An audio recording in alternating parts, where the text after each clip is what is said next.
स्वागत है स्टूडेंट्स। यहाँ पे क्वेश्चन है कि force of 20 newton is applied at one end of a wire of length 2 metre having area 10⁻²cm².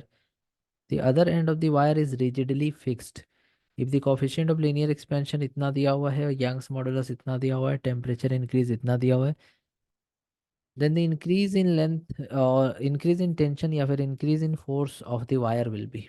देखो, एक्चुअल में पहले डायग्राम समझ लो कि जो वायर है वो वायर कुछ इस तरह से, और इस वायर को एक एंड से हमने कर दिया है किसी दीवार में, मान लो कि ऐसे किसी दीवार में फिक्स कर दिया है। इधर ये एक्सपेंड हो नहीं पाएगा, और इधर से हम लगा दे रहे हैं 20 न्यूटन का फोर्स। तो अब दोनों तरफ से इसको एक्सपेंड करने से रोक दिया गया है।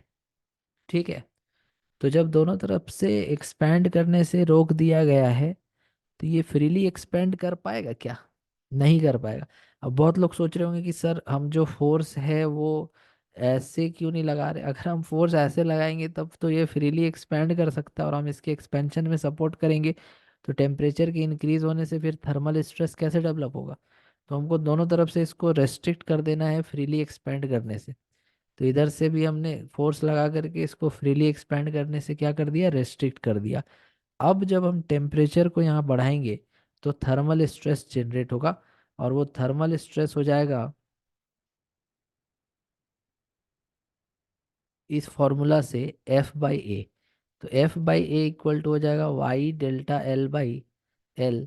तो हमको यहाँ पे केवल टेंशन फोर्स चाहिए, इसीलिए F बराबर हो जाएगा YA∆L/L। और जो डेल्टा एल होता है वो होता है L∝∆θ। ये हम लोग पढ़े हैं, या तुम ऐसा फॉर्मूला हो सकता है पढ़े होगे, L new equals to L1 + α∆θ। इसी को एक्सपैंड करके ऐसे कन्वर्ट कर सकते हैं। तो यहाँ से मेरा जो ΔL/L का वैल्यू है वो कितना आ जाएगा? α∆θ आ जाएगा। यहाँ रख दो, तो YA∝∆θ। अब सारा वैल्यू को रखो, यहाँ फोर्स पता चल जाएगा। तो y का वैल्यू कितना दिया हुआ है? 2.2 इंटू 10⁻11, और एरिया है 10⁻²cm²। तो 10⁻² इंटू 10⁻⁴, ताकि ये मीटर स्क्वायर में कन्वर्ट हो जाएगा। और अल्फा का वैल्यू 8 इंटू 10⁻⁶, और डेल्टा थीटा 5। ठीक है, यही है, और तो कोई वैल्यू नहीं दिख रहा। अब यहाँ पे हम देखते हैं कि ये 10 इसका नीचे आ जाएगा, और यहाँ पे पावर में देखो 11, और यहाँ पे -6 -4 -10 -2 12।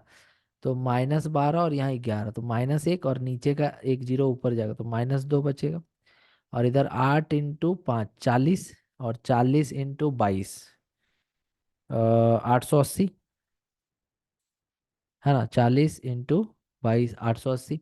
तो 2 डेसिमल आगे बढ़ा दो तो 8.8 न्यूटन। तो इस हिसाब से ऑप्शन नंबर डी जो है इसका सही उत्तर होना चाहिए, ऑप्शन नंबर डी। तो आई होप आप ये क्वेश्चन समझ पाएंगे। Thank you so much for watching.